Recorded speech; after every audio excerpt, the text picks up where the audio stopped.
이번에 우한 폐렴을 겪으면서요, 좀 이상한 부분을 많이 봤습니다. 저는 일개 조그마한 연구소를 운영하는 개인이지만은 이 사태 때 어떻게 해야 될지에 대한 로드맵이 제 머릿속에 몇 번이나 스치고 지나갔습니다.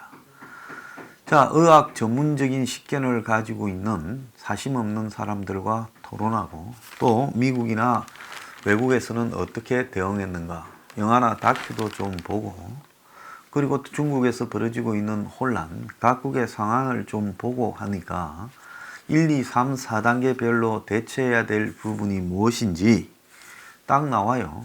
비상사태를 인정하고, 그러면서 사과하고, 잘못된 부분에 대해 처음 겪는 일에 실수할 수 있습니다. 깔끔하게 사과하면 돼요.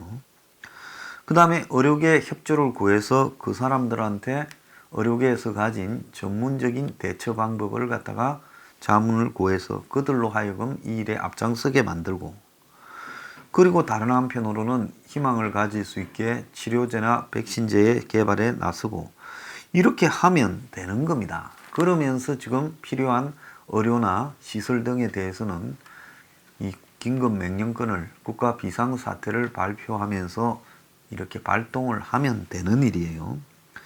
자, 선거와 관련해서 이겨야 되겠다라는 생각이 들미를 잡고 있고, 자기가 처음에 좀 잘못한 부분에 대한 그걸 인정하기 싫은 똥고집이 자리하고 있다 보니까 사태가 지금 매우 이상하게 진행되어 버리는 겁니다. 그래서 지금 문 정권이 곧 종식이라든지 처음에 말만 좀 조심해서도 이런 부분에서 똥고집을 부려야 될 만큼 코너에 몰리지 않았을 건데, 처음에 너무나 말을 함부로 해버렸어요.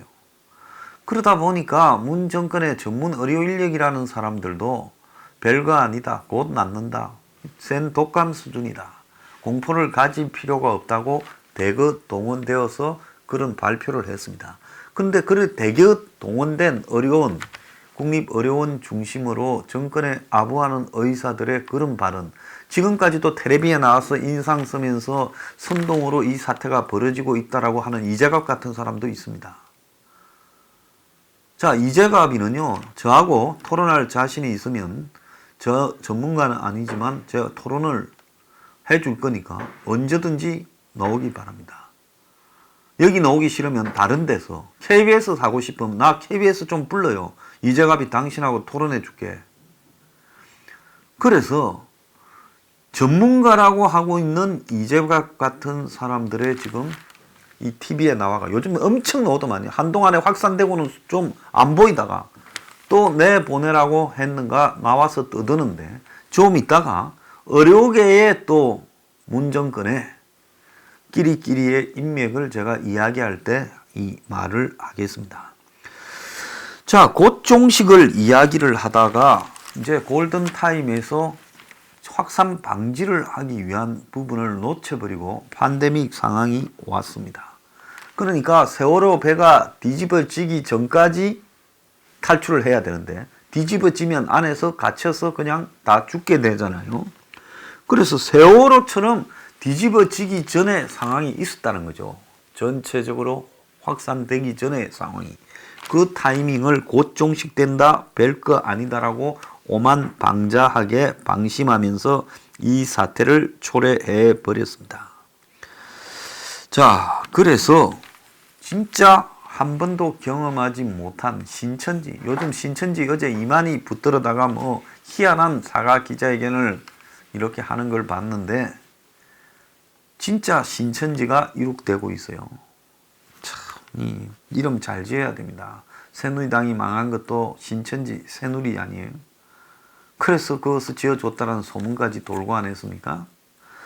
마찬가지로요, 한 번도 경험해보지 않은 나라라는 문재인의 말에 대한 저주가 지금 내리고 있다, 이렇게 보고 있습니다. 자, 의사협회는 지금까지 알고 있던 어떤 바이러스보다도 영민한 바이러스이고 무증상 전파와 감염자를 통한 전파가 가능한 매우 상대하기 어려운 적이다. 영화 그 에이리언 같은 경우에 보면 점점 갈수록 세지는 우주 괴물이 나오지 않습니까? 마찬가지인 거죠. 이 바이러스가 사스하고 메르스하고보다는 신종 플루보다는 훨씬 강하다는 이런 상황인데 이걸 이 정권은 아니다라고 돌파리를 동원해서 처음부터 떠들었습니다. 자, 20일 날 정말로 이해가지 않는, 사실상 18일 날부터 불이 켜져서 자기들은 15일부터 알았을 거라 봐요. 신천지 부분에 대해. 그런데 20일 날 청와대에서 이미 오전에만 82명인데 어떻게 봉준호 축하연을 파티를 강행했는가. 그리고 마스크 대란이 지금 이렇게 번지는데 어떻게 자기 말 한마디에 마스크가 수습될 거라고 생각했는가. 제가 좀 있으면 그 이야기도 이야기해 줄 겁니다. 그래서 지금 이제 제가 했던 이야기들을 언론이 많이 이렇게 쓰고 있어요. 세월호 참사 때 선내에 대기해라 했던 것처럼 지금까지 29명이 숨졌어요. 이 29명 대다수가 기저 질병이 있는 대구 경북의 7, 80대 노인이라는 겁니다. 자, 그야말로 이 저소득 노인이 많겠죠. 이 고려장하고 똑같은 거다라는 말을 해도 이거는 피할 길이 없는 이야기입니다. 자, 수많은 의사협회나 전문가들의 경고가 있었는데도 시진핑 방한, 북한하고의 지금 앞으로의 딜, 총선 한 방을 의식하다가 놓친 거예요. 자, 상황이 이런데도 신천지로 몰아가기 위해서 박원순 등 나서서 설치고 고발하고 별 짓거리를 다 했습니다. 자, 국민의 일상이 붕괴됐고 생활 공동체가 파괴됐으며 지역 경제는 피폐해질 대로 피폐해졌다. 지금 문한테 맞는 말이지만 이 말은 문이 2015년 6월 달에 메르스 때 새정치민주연합의 대표로서 주장을 한 말입니다. 자, 좌파들은 우파들이 정권을 잡았을 때 이명박 때는 광우병으로 초장의 이명박을 흔들어 버렸습니다.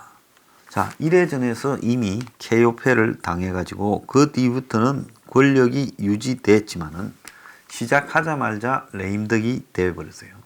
자, 박근혜는 2014년 4월, 그러니까 취임하고 1년 조금 넘었을 때 이 세월호 참사가 벌어지면서 초장부터 지금 무너지기 시작했고 국가가 무능해서 국민을 보호하지 못하고 설명하지 못하는 이상한 일들이 벌어지는 정권이다.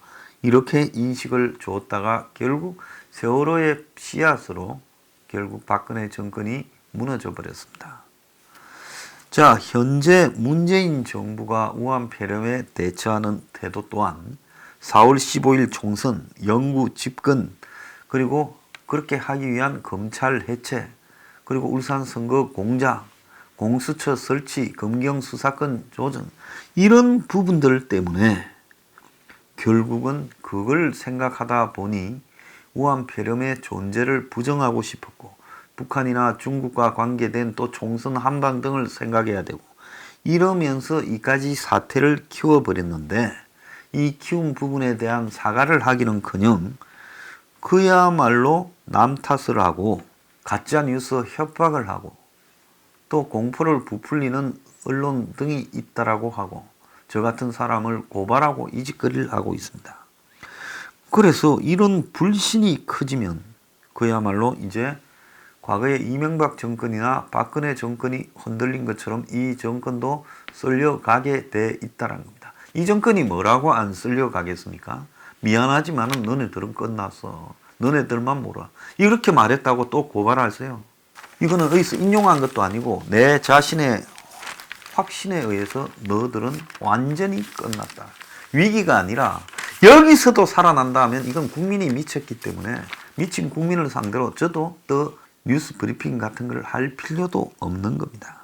정권은 또 하나의 지금 이 우한 폐렴에 유발된 위기를 맞고 있어요. 성장률 하락보다 더 큰 위기라고 오늘 칼럼에 나왔는데 우한 폐렴 확산으로 국민이 고통이 가중되는 와중에 기업이나 자영업이 지금 무너져 가고 있다. 경제 위기가 오고 있다.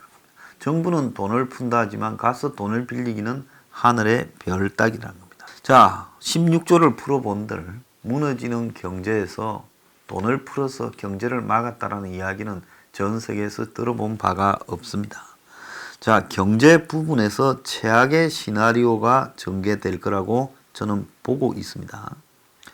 그래서 경제가 최악의 시나리오, 또 우한폐렴이 최악의 상황, 이 10,000명이 넘으면 최악의 상황 아닙니까?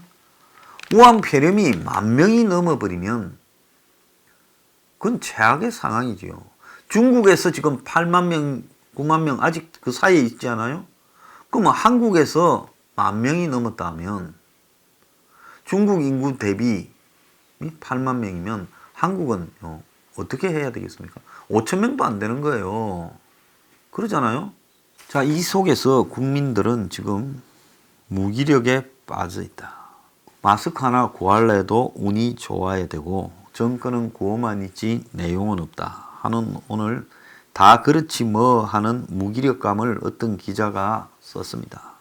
여동생한테 그곳은 무사하냐고 다른 도시에 있으니까 자, 지난 일요일에 사촌 동생 결혼식이 있어서 지방의 도시래요. 거기 갔던 모양이에요. 가면서 여동생한테 그곳은 무사하냐 하니까 마스크 못 구했다. 뭐 그렇지 뭐 이러더라는 거예요.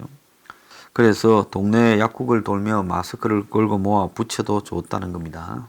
결혼식장에 가니까 하객들도 단출했고 신랑 신부도 미안하고 신혼여행도 취소됐다는 거예요. 터키로 가기로 했다고요. 자, 마스크가 국민들의 참 희귀품, 레어템이 됐습니다. 자, 이렇게 국민들한테 이 무기력을 심어주고 한 번도 겪어보지 못한 나라를 이렇게 만들고는 이 위기에서 빠져나갈 수 있다고 생각하면 그건 도둑놈이죠. 지금 의료계에서는 진보 진영의 김용익 상단, 이 사람이 서울대 의대 교수로서 지금 건강보험공단 이사장이죠. 민주당의 국회의원도 했고 이 바닥의 대부입니다. 저는 한 25년 전쯤에 의료보험을 단일 의료보험 체계, 그때만 해도 지역하고 직장이 따로 있었습니다. 그래서 단일 의료보험 체계를 만들고 또 농어촌 지역 같은 경우에 의료보험 체계에 포함시키는 부분에 대해서 이 일률적인 부가체계를 가져야 된다 이렇게 해서 이 의료보험을 만들기 위한 운동을, 단일 의료보험 체계를 만들기 위한 운동을 했을 때 김용욱 씨하고 여러 차례 만났습니다. 그리고 현재 국민건강보험공단 설립위원도 제가 했어요. 그래서 이 바닥에 좀 아는데 그때까지만 하더라도 권력이 아니라 거의 그냥 국가를 위해서 좋은 의료보험 체계를 하자고 했을 때 이런 사람들의 정렬은 유용했습니다. 근데 그 이후에 자기들이 이제 DJ 정권에 잡고 난 이후 노무현 정권을 거치면서 의료계에서 권력으로 군림하기 시작을 했고, 그래서 의료계 비선이 있어서 이 문재인이 결국은 이 우한폐렴 오판을 여러 번 하게 되면서 누군가 구체적으로 문재인의 귀와 눈을 이렇게 막았다. 과거에 박근혜 정권의 비선 실세 운운했던 사람이면 이 의료계에서 문재인의 귀와 눈을 가린 사람이 있다. 그것이 누구냐는 거죠. 그래서 의사협회의 회원이 13만 명인 의사들이 그 만만찮은 사람이지 않습니까? 한국 사회의 최상류층적인 영역에 속하는 사람들이에요. 그 사람들 단체를 웃기게 여기고 결정적으로 문을 흔드는 사람들이 누구냐? 김용익, 그리고 청와대 국정상황실에 있는 이진석 의사 출신이죠. 그리고 이재갑, 그리고 지금 국립중앙의료원장 정기현, 이런 사람들이다. 근데 이 사람들이 패를 가지고 딱 지금 문 옆을 둘러싸고 있다. 이진석이 비선 라인을 주도한 핵심 실세고, 이진석의 고려대 의대 동문인 이재갑, 지금 한림대 강남성심병원 감염내과 교수, 제가 여러 차례 이야기한요. 그 다음에 엄중식 가천대 길병원 감염내과 교수 등의 자문을 많이 듣고 있고, 그리고 앞에서 이야기한 정기현 국립의료원장이 영향력을 행사하고 2월 2일 대통령 주재 첫 청와대 자문회의에 백영란, 오명돈 이런 사람 등 A급 감염병 전문가들은 초청을 받지도 못했다. 그런데 서울의대 교수 출신인 그 사람이 의료관리학교실 교수예요. 그래서 이 사람이 의료계의 좌파, 진보 좌파의 대부입니다. 노무현 재당의 상임운영위원도 했고 민주당의 민주연구원 원장도 했고 19대 국회의 비례대표도 했고 과거 참여연대와 인도주의 실천 의사협의회에서 활동을 해온 그는 영국식 공공의료 확대를 주장해온 이 좌파 의사들의 대부입니다. 그런데 이 고려대 의대를 나온 이진석 청와대 상황실장이 서울대 의대 의료관리학교실에서 거기에 있었대요. 그래서 김용익의 제자가 된 거예요. 그래서 저도 이진석이 제가 전에 고대 나왔다니까 어떤 분이 또 서울대 나왔다는데 고대 의대를 나가 서울대 의대에 좀 더 다닌 거예요. 김용익이 하던 의료관리학교실이라는 데를 더 다닌 거예요. 그래서 문재인 대선 캠프에서 문재인 케어라는 걸 만드는 이 장본인이란 거예요. 김용익하고 이진석이요. 실제 일은 이진석이 했겠죠. 자, 이진석은 감염의학이 아닌 의료정책 전공자라고 알려져 있습니다. 장롱면허 소지자라고 본인 스스로 그렇게 말을 했다는 거예요. 자, 이 사람은 이 송철호 울산시장 선거 과정에서도 공공병원 공약을 하는데 관여됐다고 검찰 조사까지 받았습니다. 요즘 밥 먹듯이 나와서 TV에 제가 여러 번 언급을 했던 이재갑이는 이진석의 고려대 의대 후배라는 거예요.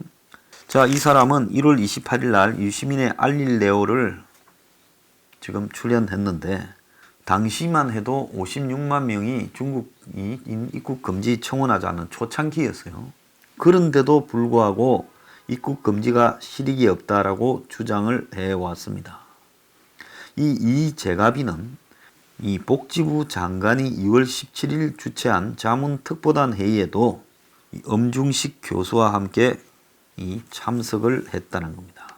자, 박능우는 복지부 장관은 문재인 싱크탱크 담쟁이 포럼 발기인으로 복지 공약을 가다듬었다는 거예요. 근데 박능우는 의료인이 아니라 그냥 복지 돈 뿌리는 전문가예요.